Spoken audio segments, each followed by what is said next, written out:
Hello everyone, welcome to a special episode of Daddies Histories with Count Daedalus. We are answering the most important question in history. Not is there extraterrestrial life, not is there a god. We are asking what Hogwarts houses would fit to dictators of the 20th, 21st century.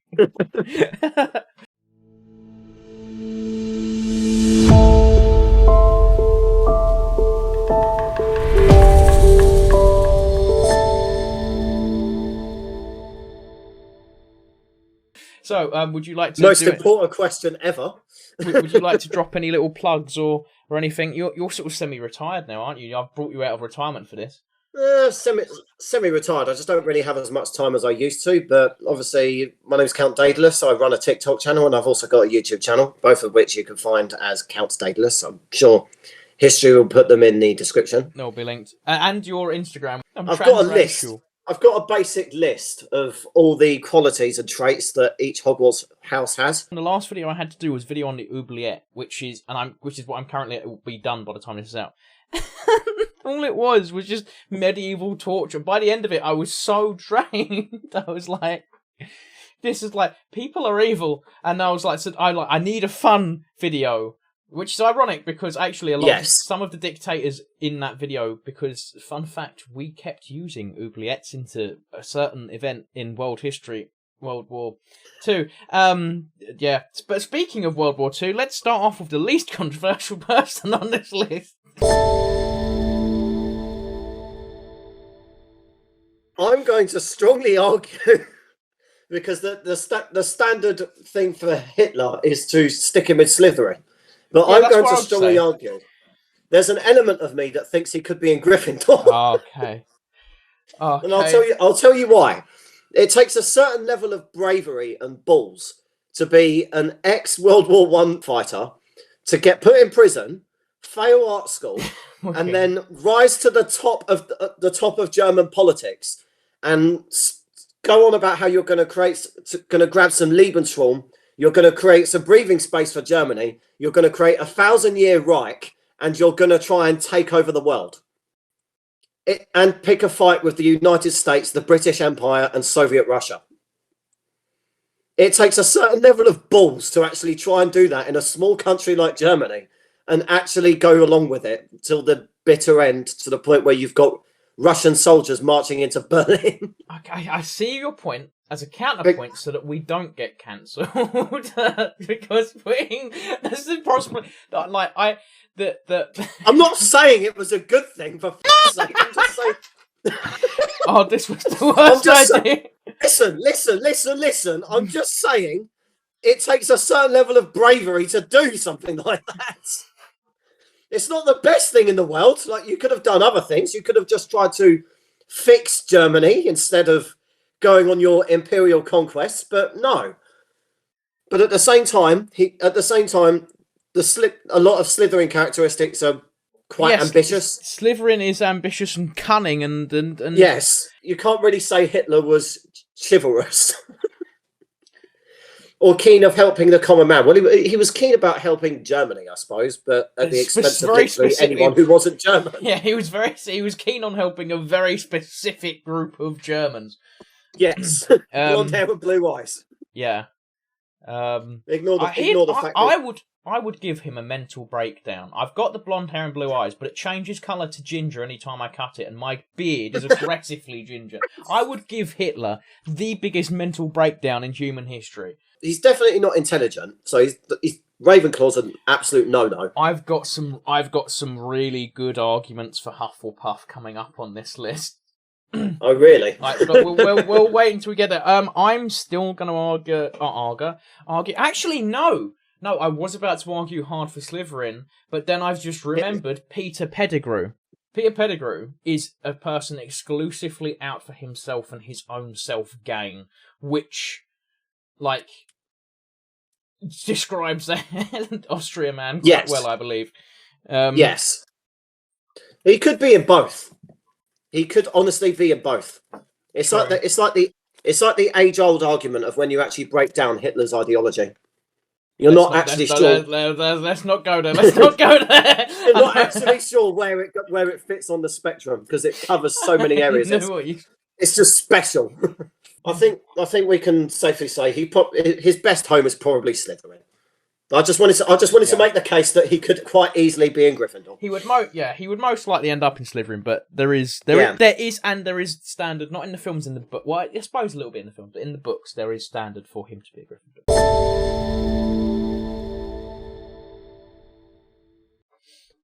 Right, the next person on my list is the big man himself, the daddy.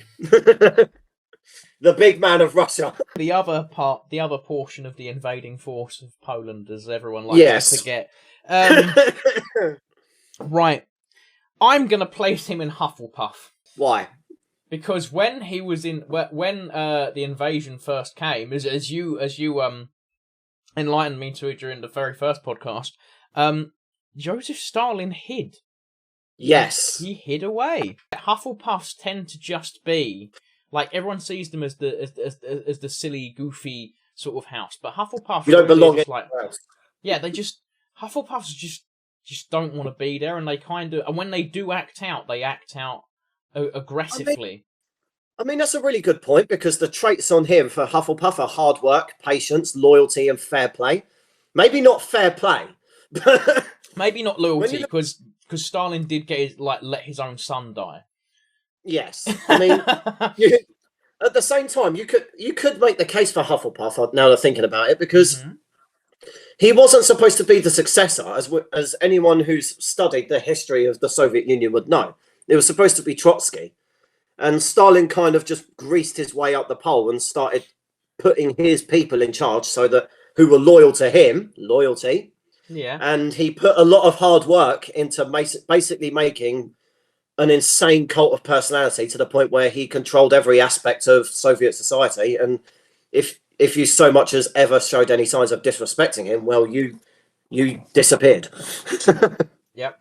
I mean, again, to be fair, this is going to come up on pretty much every person on this list because they're all evil people.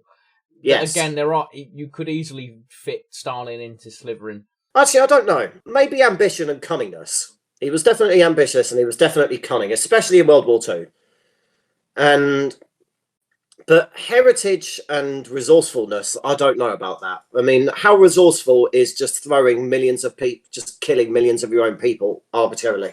And it certainly eradicates him from Ravenclaw. So I think no, he's definitely not. He's not a Ravenclaw. You can't lump him in my. You can't put him in my house. Come on. When the first time I did the test, I got Ravenclaw. Then I got Slytherin, and then I did it again recently, right? And I cheated because I did it again recently, and I got Hufflepuff, and immediately deleted the account and did it again to get Gryffindor. You pathetic. I refuse. Look, I like. This is really bad because I've just tried to explain how Hitler was in Slytherin. You know what? We're not going to talk about my favourite Hogwarts house anymore.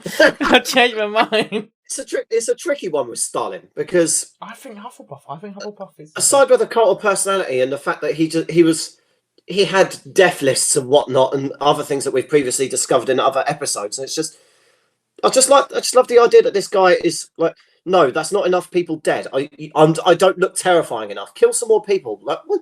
And fun fact, Stalin also made use of standing cells. So like he had, I think overall the best. He does have qualities from like Gryffindor and Slytherin, but I would say he fits Hufflepuff the best. Hufflepuff gets Stalin.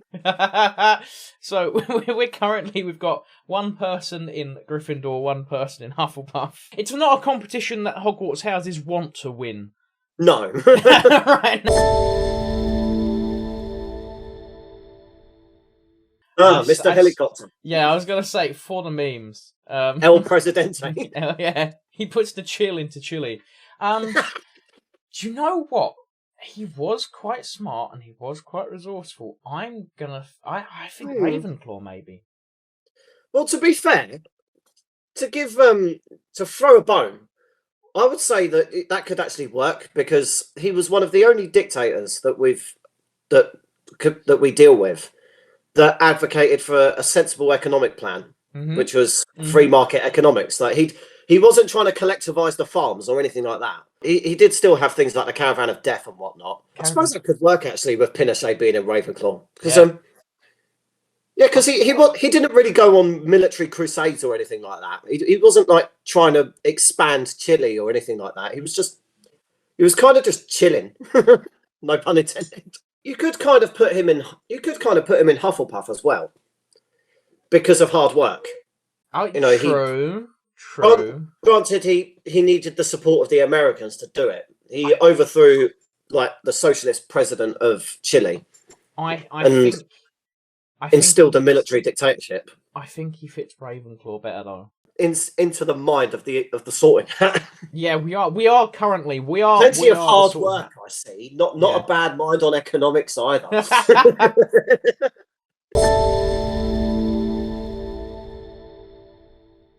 Gryffindor again, I think. No. Okay. I'm going to strongly argue that he should be in Ravenclaw 100%. Okay, give me a good argument.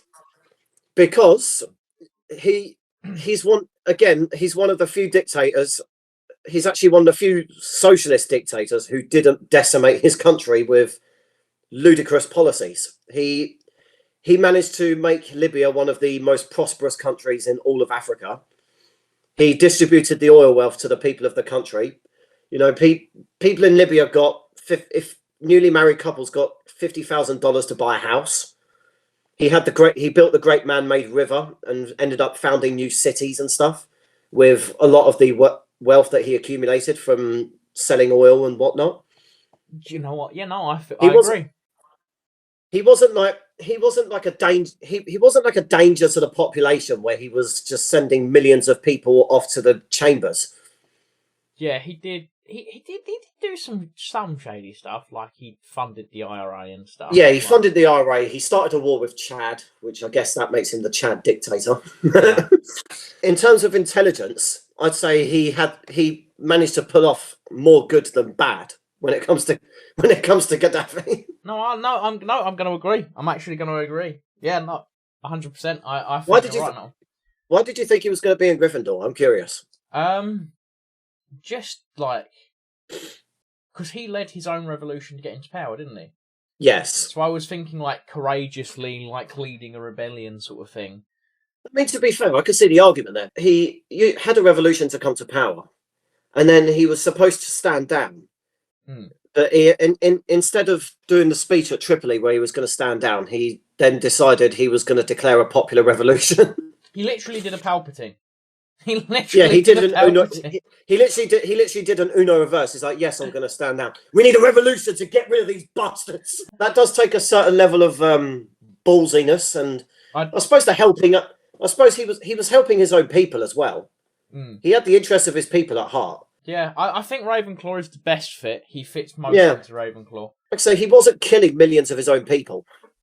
He wasn't Stalin. Speaking of killing millions of people, I've actually got a little poll here.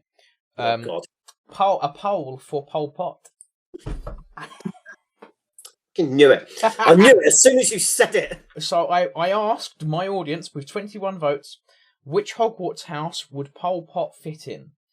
Joint third place, with 10% of the vote each, is Gryffindor and Ravenclaw, which makes sense. He wasn't exactly the smartest, and he definitely wasn't that courageous. You know, no. He got his ass tickled by Vietnam. Yeah, he got absolutely canned by Vietnam. Second place with 33% of the vote, Hufflepuff. And 48% of the vote, sorry, was Slytherin. Yeah, I'd kind of agree. I'd kind of agree with Slytherin, to be honest, because he's just pure. Well, I want to say this before this gets clipped. All of the people on this list are pretty much pure evil, apart from Gaddafi. Yeah. Well, Gaddafi had his moments, yeah. But what I was going to say was, I think the phrase "pure evil" just gets thrown around too much to the point where it loses its meaning. There's not many people that I would say are genuinely pure evil. I think Pol Pot is definitely one of them.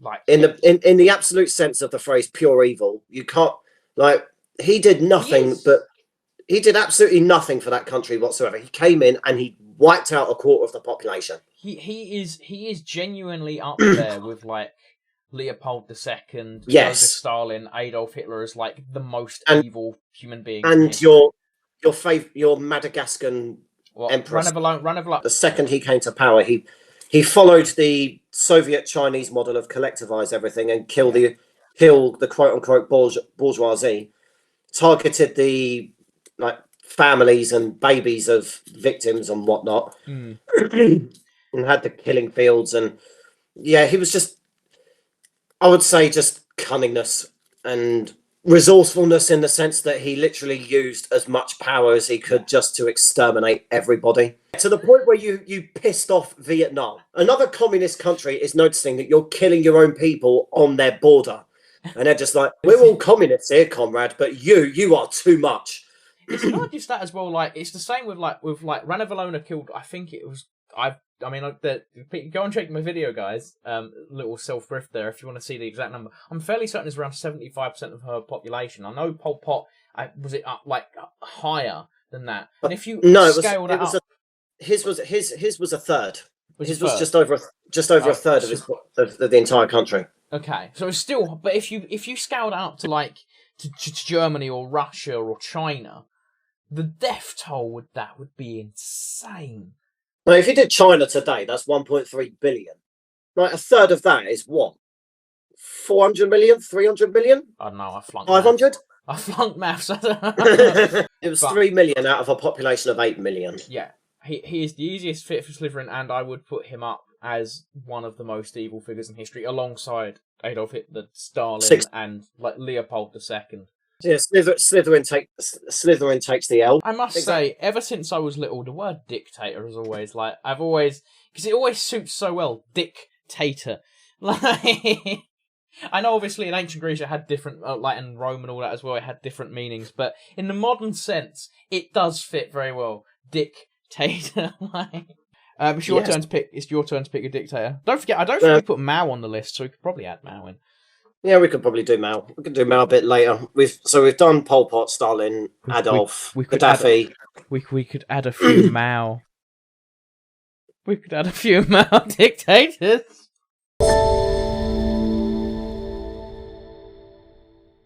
I think Assad, he's one of my, aside from Gaddafi, he's one of my favourite parts of your dictator series, which is on TikTok and Instagram if you want to go and check that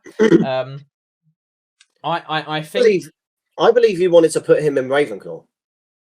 Yeah, because he's a nerd. He's a smart IT nerd. Yes, for those who don't know, Bashar al-Assad is actually an interesting case. He wasn't supposed to be the president of Syria. Mm-hmm. Obviously, his dad was in charge, and his oldest son was sort of supposed to be the successor, but his oldest son died before he could take power. And then when the dad died, the only person that was left was poor old Bashar, who was doing an honorary doctorate in ophthalmology, I think, in London. And I've done quite a lot of digging into Assad, and supposedly a lot of his former students that he was with, his fellow students, were saying that he described him as kind of a geeky IT type kind of guy. There's an interesting parallel between Assad and Henry VIII, because Henry VIII wasn't meant to be king. His older brother died, and then Henry VIII immediately, he tried to do good, but then, as we all know, went a little bit insane. He may have been bonked on the head. I've got a podcast episode on this. You should go.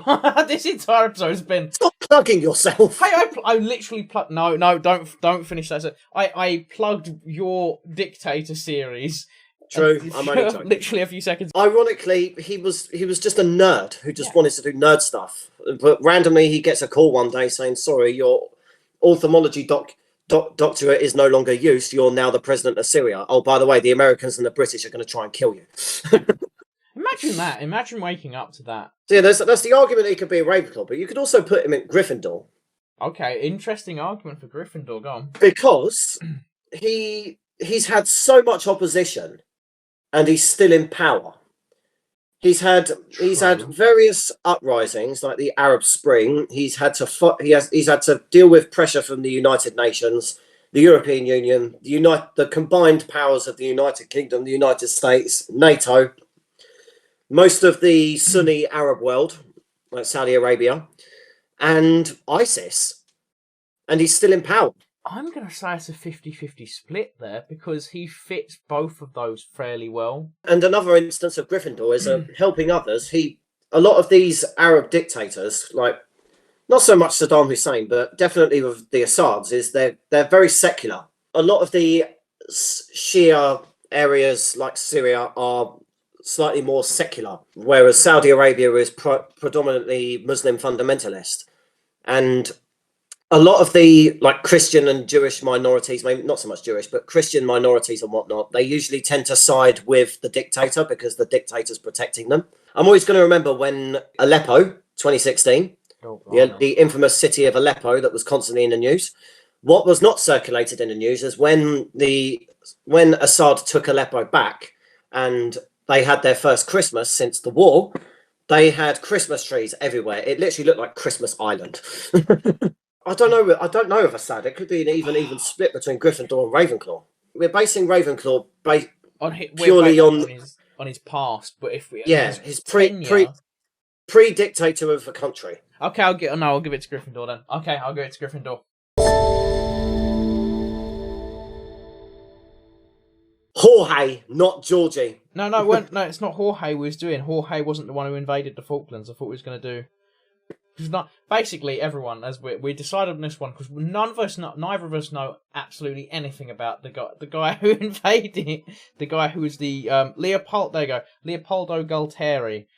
There was also another Argentinian dictator that I thought was called Georgie, and it was actually pronounced Jorge. Either way, dictator of West Falklands. And we're just going to call him Galtieri because I'm confident that I'm pronouncing his surname correctly. I'm going to dump him in Slytherin because his stupid ambition of thinking that he could take the Falklands with the backing of the Americans.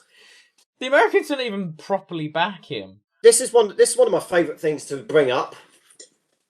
What people don't know is that originally we weren't going to protect the Falklands. Thatcher really wanted to. And she was under massive pressure from Reagan, like, don't do it. That's our guy. And Thatcher basically went like this to him, the last British Prime Minister to basically tell the Americans to do one. No, that's our island. Your guy's invading our space. We're going to go and liberate it. I don't know if I'd put him in Slytherin. I would... Well, you also have to bear in mind, let's be honest, the reason why he did it. It's because his country was failing. It was on the verge of collapse. And how do you, in old school planet Earth politics, how do you appease the masses who are very pissed off of your regime? I'm against all war, regardless of who it happens to, by the way, yes, people. War is bad. Ambition and cunningness. I wouldn't say resourcefulness because they got their asses handed to them by an island on the opposite side of the planet. And they had a load of the Exocet missiles that were... Was it France that sold them the Exocet missiles? Or was it Brazil? I know one of them sold them Exocet missiles. Put it in the comments below alongside all your angry comments about where we put people into houses. Yes! So we're putting the dictator of the West Falklands into Slytherin. Slytherin and Gryffindor are currently leading for dictators, so there's... Surprise, surprise, the only two that ever got recognised, the other two never got any love. That does make sense. Well, unless Dumbledore comes in at the end and be like, 10 points to Gryffindor for breathing! His Excellency, President for Life, Field Marshal Al-Haji, Dr. Idi Amin Dada, VC, DSO, MC, Lord of all the beasts of the earth and fishes of the seas, and conqueror of the British Empire in Africa in general, and Uganda in particular. For those who don't know, that is Idi Amin's full title. You can imagine that. You can imagine that on his business card. Because of that title, can we put him in Hufflepuff? Because that's a very hard-working title. Hufflepuff.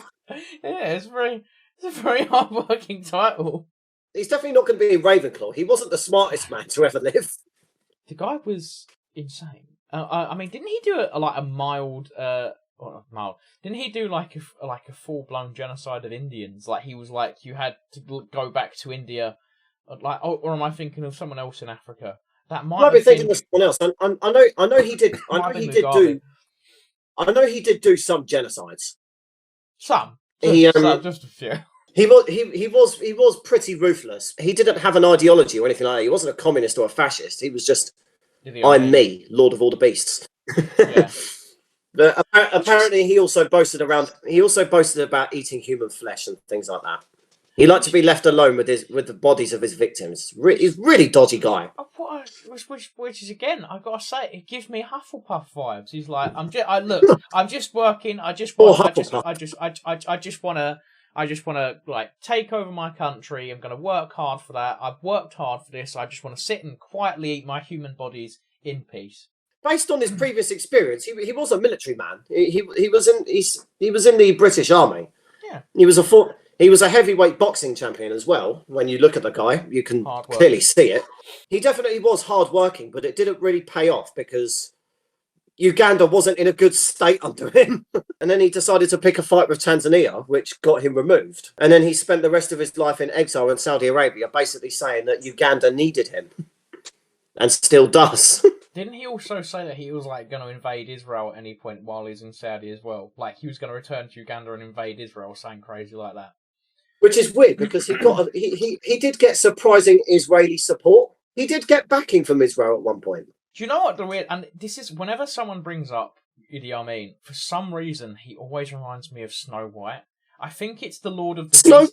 It's the Lord of the Beast bit. You know, right? In a kid, when she as a kid watching a Disney movie, she starts singing and all the animals come to her. And for some reason, my brain links that moment in cinema history to Idi Amin calling himself the Lord of the. That's it. I didn't know what to expect. Did not know what to expect. You know what I mean? Snow White, yeah. I could see the parallels. Idi Amin, no, I'm the fairest in all of Uganda. We're gonna settle with Hufflepuff then, are we? Yeah, I think Hufflepuff. Yeah, because I don't think he fits anywhere else. Yeah, he's not courageous. He's not courageous. He was basically the Walter White of Uganda. He had a massive ego. Yeah.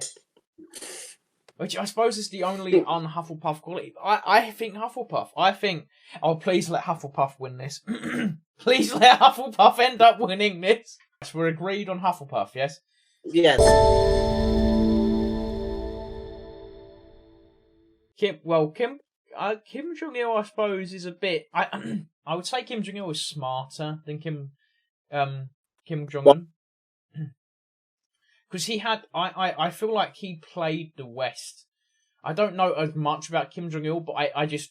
From the glimpses I've got, it feels like he stayed out of the politics, and when he came into it, he was like a lot more steady-handed, whereas Kim Jong-un was a lot more brash, openly having a feud with Donald Trump, which was looking back, was quite humorous, and at the time was like, are we going to get nuked? It did make me laugh. Everyone was shitting themselves over it, and then all of a sudden, like, a couple of months later, they're literally doing something that no one ever expected.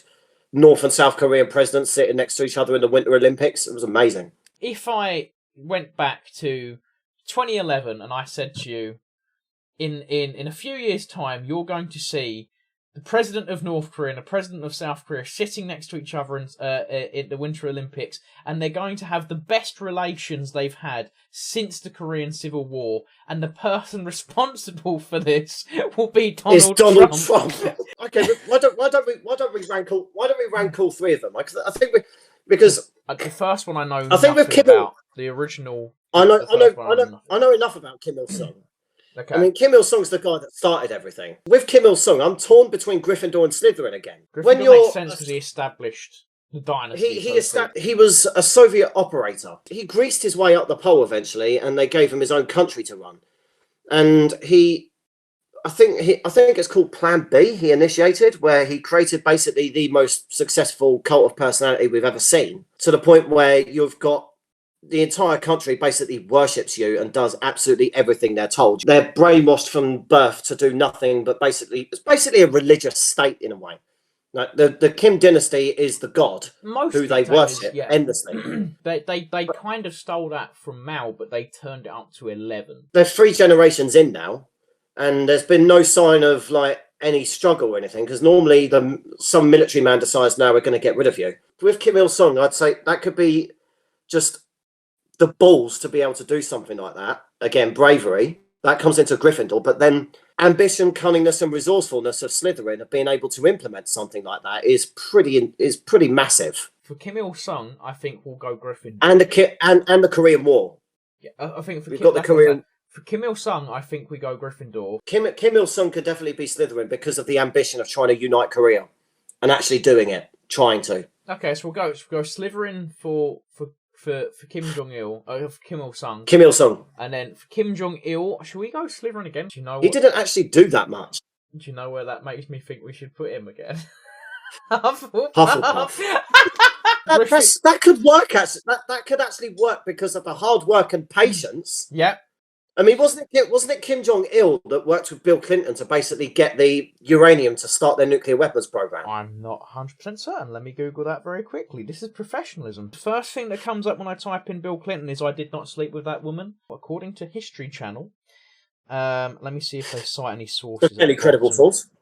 They are. They're still semi-credible, apart from the ancient alien stuff. But according to this, Bill Clinton once struck a nuclear deal with North Korea.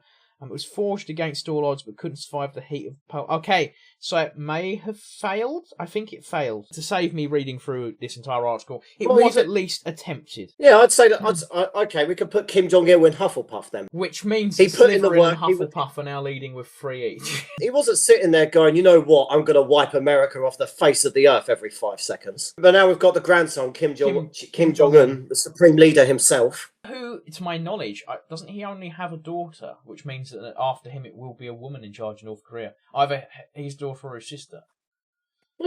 His sister, by all reports, is meant to be more evil than he is. Do you know what, actually? Because he did technically work hard, and I'm really stretching this because I want to give it to Hufflepuff. You're going to put him in Hufflepuff again, aren't you?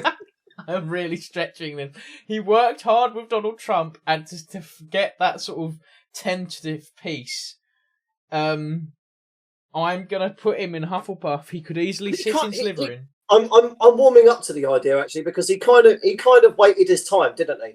Yep. Because as soon as Trump was gone, he was back to the usual rhetoric. Yep. So he's loyal to Trump. Loyalty, right? Loyalty. So yeah, he worked with and Trump. Fair play. I'll go along with you. But as soon as you're gone, he did feed people to dogs. Okay, so we'll put Kim Jong-un in Hufflepuff. I think we could add one Mao. Yeah, we'll do Mao because he won't stop making the bloody pun. I think Gryffindor. Okay, I'm listening. Right, because obviously one of the most requested videos I have, aside from Diogenes, which is done, but Chiang Kai-shek, right, was obviously, he wasn't exactly a nice guy, but... No, he was bloody ruthless. But to go up against Chiang Kai-shek for the specific reasons, you've got to be brave to do. Obviously, he could sit in Slytherin. He could also work in Hufflepuff. We can't put another one in. They've won. No. Hear me out. I know which one I'm going to put him in, but now that you're mentioning it with the Chiang Kai-shek thing, I can see how he could probably go in Hufflepuff because he did a temporary alliance with Chiang Kai-shek during World War II.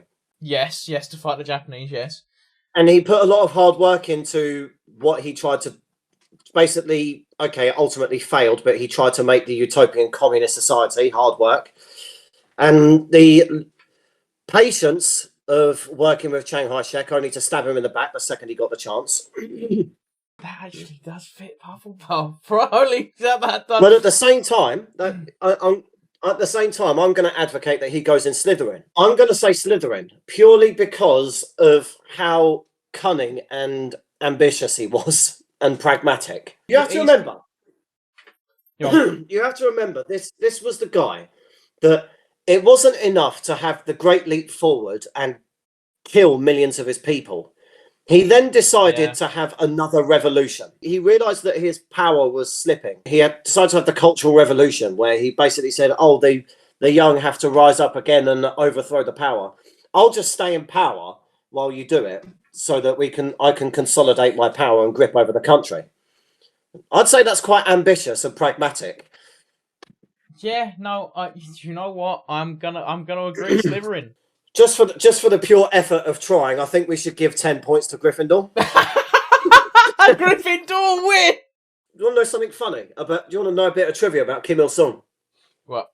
He's supposedly the most published author of all time. There are libraries in North Korea. There are libraries in North Korea just filled with thousands and thousands of Kim Il-sung's books. The way to think about this is a bit like how you don't let a failed painter become a dictator. Don't let a writer become a dictator either. They'll end up just forcing you to go to libraries with their own books. Look how amazing my writing is. I don't know anywhere near enough about Ceaușescu to make it. I know that every scientist in Romania had to source his wife as like a scientist, and I know that he had that massive palace that had to be built by basically 100% stuff made in Romania, and it was supposed to be a representation of Romania, basically. And I know that, and sorry, this may piss off some Romanians, but it's true. But the Romanian state in the Soviet bloc they were very nationalistic, and they were kind of like national socialists within the Soviet bloc. I knew it. I knew where you was going with it. The second they were they were very nationalistic, and they were socialist. Not in the sense of Adolf. Yeah, no, I get that, but I knew I immediately knew where you was going. The second you said not to offend, I was like, I know where this is going. I don't know about Ceaușescu. I don't know where I know where I'd put Tito, because yes, he was very courageous for fighting off the big bad guys of WW2, but he was very hardworking. He was very loyal to the people in his party. No, he's a look. I'm sorry, but when you're a communist dictator, and the only actually no, he's true Stalin. When your only major ally in a world where you've got communists and capitalists fighting it out in a Cold War, and you can sit there and survive hundreds and hundreds of attempts by the Soviet Union to try and remove you from power.